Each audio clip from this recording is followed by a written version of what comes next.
आज हम बात करेंगे धान की रुपाई के समय और बाद में कौन कौन से ऐसे काम हैं जिनसे धान के पौधे स्वस्थ और मस्त रहेंगे। मस्ती में फुटाव, कल्ले, टिल्लर्स बहुत ज़्यादा, मतलब कि बालियां, ईयर हेड, सिट्टे बहुत ज़्यादा होंगे, पैदावार बहुत ज़्यादा होगी।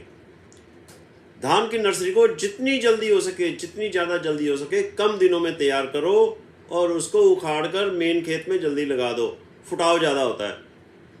नर्सरी को खड़े पानी में उखाड़ने से जड़ों को नुकसान कम होता है और जल्दी खेत में रुपाई करने से, ऐसा नहीं कि भाई 1-2 दिन पड़ी रहे, उखाड़ो और लगाओ, पौधे जल्दी जड़ पकड़ जाते हैं और पीले नहीं होते। अगर पौधे स्वस्थ, मस्त, रोग रहित होंगे तो अच्छी पैदावार की उम्मीद कर सकते हैं। पानी और सूरज की रोशनी के अलावा धान के कुछ न्यूट्रिएंट्स की बहुत ज़्यादा ज़रूरत होती है बम्पर पैदावार के लिए। सही समय, सही मात्रा में और कौन सी स्टेज पर कितना डालना चाहिए, ये हमें नॉलेज होनी चाहिए। कौन कौन से न्यूट्रिएंट्स पौधे की किस स्टेज पर कितनी मात्रा में चाहिए, आज हम इसी विषय पर चर्चा करेंगे। मैंने ये जो आज की वीडियो का लिटरेचर जो है international rice research institute Philippines में है, जो उसके राइस नॉलेज बैंक से लिया है। जिन भाइयों ने मेरी अभी तक कोई वीडियो नहीं देखी है, सब्सक्राइब नहीं किया है, सब्सक्राइब कर दीजिए प्लीज़, क्योंकि मेरी जो पहले वाली जो वीडियोज़ हैं 100, 125, 150 वीडियोज़ जो मैं अपलोड कर चुका हूँ, वो आप अपने मोबाइल पर यूट्यूब पर देख सकते हैं और आने वाली वीडियोज़ भी सबसे पहले आपको अपने मोबाइल पर दिखाई देंगी। धान के लिए शुरू में नाइट्रोजन, फास्फोरस, पोटाश, जिंक और सल्फर बहुत ज़रूरी है। ये 5 तत्व बहुत ज़रूरी हैं। नाइट्रोजन पौधों में हरियाली लाता है, पत्तों और तनों की बढ़वार करता है, सबको पता है। फास्फोरस जो है, जो डीएपी से मिलता है, जड़ों का विकास करता है और शुरू में ज़्यादा कल्लों के विकास में, सीधा कहूँ तो टिल्डरिंग के लिए रिस्पॉन्सिबल होता है। पोटाश पौधे के जनरल स्वास्थ्य, बीमारियों से लड़ने की शक्ति, बढ़वार में सहायक होता है और बाद में बढ़वार की स्टेज में, मतलब कि लेट अवस्था में, बढ़वार की अवस्था में अगर पोटाश कम हो जाए तो वो बालियों में दानों की संख्या कम हो सकती है। नोट कीजिए। जिंक पौधे की बढ़वार में हेल्प करता है, पौधे की ओवरऑल हेल्थ के लिए बहुत ज़रूरी है। सल्फर पत्तों को हरा भरा रखता है, उनकी हरियाली बढ़ाता है, बढ़वार में और पैदावार में इम्प्रूवमेंट करता है। पौधे ज़मीन से ही सारे तत्व लेते हैं। ज़मीन में आपने अगर पिछली फसल में लगातार कई सालों से आप जो जड़, पत्ते, तने जो अवशेष होते हैं, या ऑर्गेनिक मैटर है, या ढैंचा या दाल वाली फसल के अवशेष, गोबर की खाद वगैरह आप इसमें मिलाते रहते हैं, तो जो जीवाणु होते हैं खेतों में, ये बहुत इंपॉर्टेंट होते हैं, इनको गलाने का काम करते हैं और इनको गलाकर इनमें से जो तत्व होते हैं पौधों को अवेलेबल करवाते हैं। इसमें पोटाश ज़्यादा होता है लेकिन नाइट्रोजन कम होता है। ये जो ऑर्गेनिक मैटर डालते हैं ना, सल्फर भी होता है, फास्फोरस भी होता है, लेकिन कम होता है। तो ज़्यादा पोटाश होता है, नाइट्रोजन कम होता है। इनसे धान की पूर्ति नहीं होती, तो हम जो है ना यूरिया डालते हैं, 46% नाइट्रोजन होता है। डीएपी डालते हैं 18, 46% फास्फेट होता है। एनपीके डालते हैं 12, 32, 16। म्यूरेट ऑफ पोटाश डालते हैं जिसके अंदर 60% पोटाश होता है। जिंक सल्फेट डालते हैं, जिंक सल्फेट 21% में भी आता है, 33% में भी आता है। सल्फर जो है ना, बेंटोनाइट सल्फर भी आता है। और जो दाल की तरह होते हैं ना, जो उड़द की दाल की तरह छोटी छोटी कटोरियाँ से बनी होती है, उसको बेंटोनाइट सल्फर कहते हैं। सस्ता होता है, 35 रुपये किलो डलता है। धान में इसी की रिकमेंडेशन ज़्यादा होती है। वैसे हम सल्फर 80%, 90% वाला भी डाल सकते हैं, 3 किलो के करीब डाल सकते हैं। और बेंटोनाइट को 10 किलो के करीब प्रति एकड़ डालना चाहिए। अब जिंक सल्फेट में भी जो सल्फेट होता है वो सल्फर होता है, मोस्टली 15 से 20% सल्फर जिंक सल्फेट में भी होता है। अब धान की फसल चक्र में 3 ऐसी स्टेजेस होती हैं जो न्यूट्रिएंट्स की ज़्यादा ज़रूरत होती है। पहली स्टेज अर्ली स्टेज, शुरुआती अवस्था, मतलब जब हमने पौधे को ट्रांसप्लांट कर दिया है डीएसआर में या बिजाई कर दी है। पौधा छोटा होता है, शुरू में जड़ों का विकास होता है, नीचे जड़ें फैलती हैं, तो फास्फोरस की ज़्यादा ज़रूरत होती है, पोटाश की ज़्यादा ज़रूरत होती है, नाइट्रोजन, सल्फर, जिंक की ज़रूरत कम होती है, ध्यान रखना। और दूसरी अवस्था होती है टिल्डरिंग, मतलब फुटाव, मतलब कि कल्ले फूटने की अवस्था।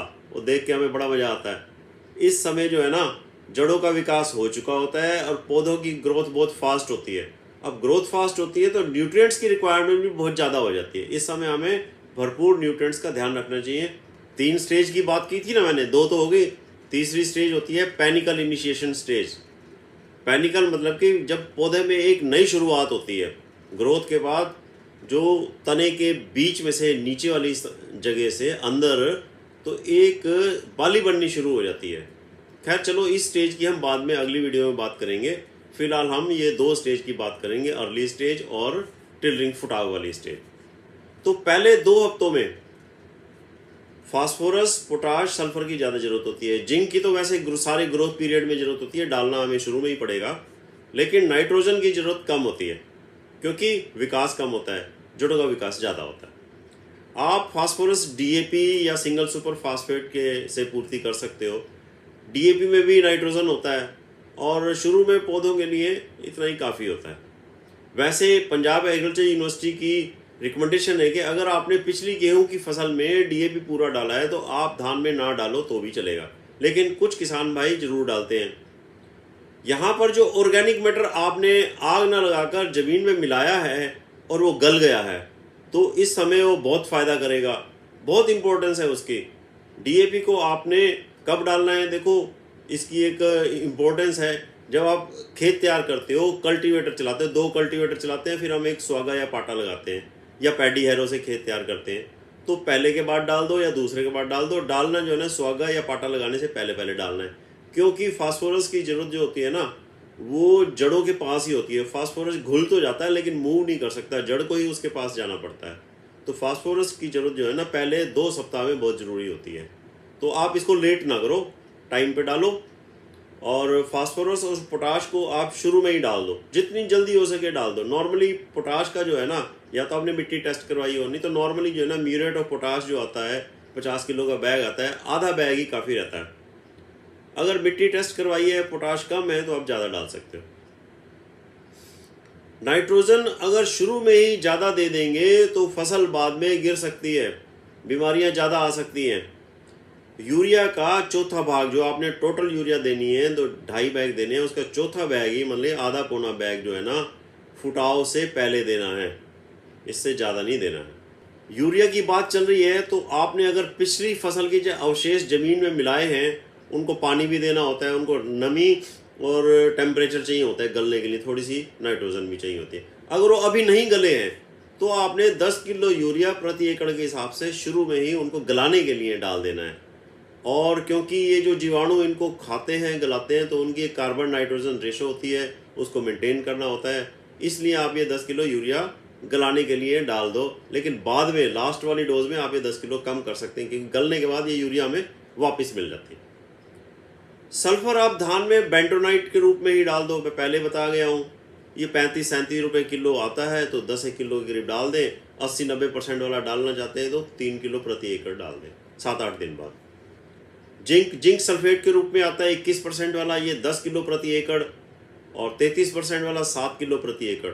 देखो थैलियाँ जो आ रही हैं वो 4 किलो में भी आ रही हैं। आपने सिर्फ 4 किलो ये ना सोचें कि भाई पैकिंग 4 किलो की है तो 1 एकड़ में 4 किलो काफ़ी है, 7 किलो डालना है। अब जिंक सल्फेट में भी क्या करना है कि भाई इसको डीएपी और सिंगल सुपर फास्फेट के साथ मिलाकर नहीं डाल सकते। जिंक सल्फेट को हम रुपाई के 7-8 दिन बाद ही डालना चाहिए। डीएपी को तो हमने ज़मीन तैयार करते हुए बीच में डाला था, स्वागा या पाटे से पहले डाला था। 7-8 दिन बाद इसको ज़मीन के ऊपर डाल दें। इनका कोई आपस में रिएक्शन होता है, दोनों फिक्स हो जाते हैं तो अवेलेबल नहीं होते। अब हम बात करते हैं टिलरिंग की स्टेज की। इम्पोर्टेंट स्टेज है, कल्ले फूटने वाली अवस्था है। ये स्टेज जो है ना, धान के पौधों में 24 से 30 दिन के बाद आती है। कम समय वाली फसल में जल्दी आ जाएगी, और इस समय पौधे जो है जल्दी जल्दी बड़े होते हैं, फुटाव होता है, फास्ट ग्रोथ होती है, ज़मीन से न्यूट्रिएंट्स बहुत ज़्यादा लेना शुरू कर देते हैं। जितने ज़्यादा कल्ले होंगे उतनी ज़्यादा बालियाँ होंगी, उतनी ज़्यादा पैदावार होगी। तो इस समय नाइट्रोजन की बहुत बहुत बहुत ज़्यादा ज़रूरत होती है। कम से कम 1 बैग यूरिया प्रति एकड़ तो ज़रूर डाल दें। अब एक बात ध्यान रखो कि भाई ये जो स्टेज आती है, ये मैंने कहा है भी 24 से 30 दिन पे आती है।